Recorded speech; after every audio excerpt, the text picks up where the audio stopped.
We stand.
Maglalambing ako sa'yo. Pwede bang dalawin kita sa Pasko? Kaya sagot nila, oo o hindi. Mga kinikilo kong kapatid, tayo mga Pilipino, hinahangaan tayo sa maraming bagay. Walang dikit, it's pagtitibag natin ang sipaggabi. Kalawa, sa ating pagtanggap ng bisita. Kapag tayo tumatanggap ng bisita, iniistima talaga natin. Kapag tayo tumatanggap ng bisita, yung mga kadalasan din natin ginagamit na mga gamit, magagamit pa natin. Mga tinago, mga mamahaling kubyerto, so ano pa man. Tapos yung halos malapit na mag-expired na sardinas, magkakaroon na ng pagkakataong makain siya. At ito yung isa sa mga kabilib-bilib sa atin. Pero kuminsan, nakakalungkot. Minsan may pagkakataon naman, taliwas naman ito. Marami tayong dahilan. Minsan sabihin natin, busy ako, o maraming dahil sa niisip natin, wala tayong may hahanda o may bibigay na papakain. Dahil kasi po sa atin, sa buhay natin minsan, marami tayong mga inaalala. May mga alalahanin sa ating buhay na iniisip natin na baka papahiya tayo. Baka isipin ng iba. Because po sa atin, maraming mga alalahanin. Iniisip natin makakadagdag sa problema natin kung tayo makikita or baka tayo ay mabintasan lang. Dear brothers and sisters, ang buhay po talaga ay ganyan.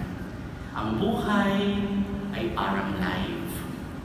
Basta ang importante ay mahalaga. At kung saan ka masaya, doon ka sana happy. Huwag ka maniniwala basta-basta sa swerte, baka malasin ka. Dahil yung malas minsan ay baka hindi kumakamit dahil hindi ka swerte. Minsan ay sometimes. Kaya matuto tayong tumanggap ng acceptance. Halimbawa, for example, ang baby ay sanggol. Kung di mo maintindihan, you don't understand. Basta kaibigan, kapit lang. My friend, kapit lang. Trust in me, magtiwala ka. Tandaan mo, wherever you go, you are there. At the end of the day, gabi na naman, simbang gabi na naman. Pero tandaan mo, walang umaga sa Japan. Dahil lahat sila ay hapon. My dear brothers and sisters, minsan po nakalulungkot. Simpleng mga ganito, minsan yan natin nagagawa. Minsan yan tayo humihiti. At ito ang nasa paalala sa ating napakagandang ebanghelyo. Maikli, ngunit puno ng hamon sa bawat isa sa atin. Dalawang babae ang pinagtagpo. Dalawang babae na kung saan sila ay parehas na nagdadalang tao. Isang babae na hindi na inaakala na siya ay magdadalang tao. At isang babae na hindi inaakala na siya ay magdadalang tao sa murang edad. Si Maria na kung saan binayayaan na maging ina ng manunubos at si Elizabeth na sa kanyang katandaan ay pinagkaloob na ipanganak o pagbuntis o pagdalang tao si Juan na maging daan upang magpakilala ang Mesiyas. My dear brothers and sisters, ang buhay mo ay hindi lamang pagkakataon ng nangyayari sa ating buhay. Lahat na nangyayari sa atin may dahilan. Kung minsan lamang ginagawa natin komplikado, kung minsan kasi hindi natin binibigyang halaga. Sa ebanghelyo na ating narinig natin na nagtagpo si Maria at Elizabeth at isa sa katangi-tangi sa kanila. Sa kanilang pagtanggap ng biyaya ng Diyos. Hindi sa naniwala sa salitang pero o if, na kung saan may pagkakataon sila ng magtanong, bakit? Kakayanin ko ba? Ano bang mga pagsubok ito? Ako ba ay karapat-dapat? Dahil isa sa mga makatangi-tangi sa kanila, isang katangi-tangi na binigyan nila ng halaga. Iniisip nila, binigyan sila ng Diyos ng panahon na mabuhay. Kaya binibigyan din nila ng buhay ang panahon ibinigay sa kanila ng ating Panginoon. Mga kapatid, sa araw na ito, sa gabing ito, pinapaalala sa atin ang katangian na dapat natin bigyang halaga. Bigyan natin ng pagkakataon ng ating buhay na maging tranquil o maging calm. Sabi nga, cool ka lang, relax lang, chill lang. Baka sa sobrang pag-aalala natin sa mga problema, tumanda ka.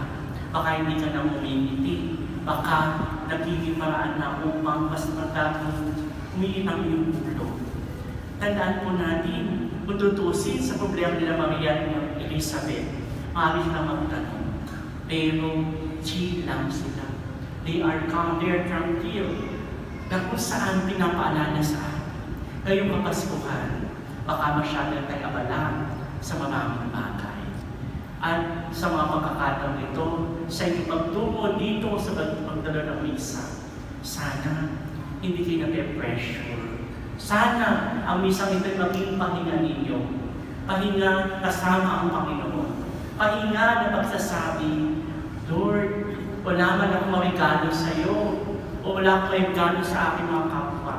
Pero handa akong ibigay ang aking pagbabago, ang aking pagkahangad na sa pananatili ko sa simbahang ito. Handa akong baguhin ang mali sa buhay ko. Sana ito ba'y may pangako natin. At tandaan po natin ang aral na pinapaalala sa atin sa gabi ito na ang tunay na kaligayahan ay wala sa iyong hinahanap. Ang tunay na kaligayahan ay sa iyong natagpuan.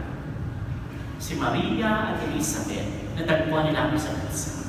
At dito na naramdaman ang tunay na kaligayahan. Kaligayahan na handog sa kanila ng ating Panginoon. Kapatid, nawa sa pag-iwan natin ng bandang Paskong darating, nawa, huwag ka mag-alala. Mahal tayo ng Panginoon, siya'y sinilang upang tayo ay paalalahanan. Kung ganyan tayo kamahal at pinapaalala na sa atin, cool ka lang, be calm, be tranquil, baka masyado ka na nag-aalala sa buhay mo. Sa kapagal natin pa na pagdiwang, tingin natin sa Panginoon na patuloy niya tayo, kabayan, at patuloy tayong maging mahinahon sa mga desisyon sa ating buhay. Amen.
Almighty God, the Father and the Son and the Holy Spirit come down on you and remain with you forever. Amen. The Mass has been offered. Go in peace, glorifying the Lord by your life. Thanks be to God.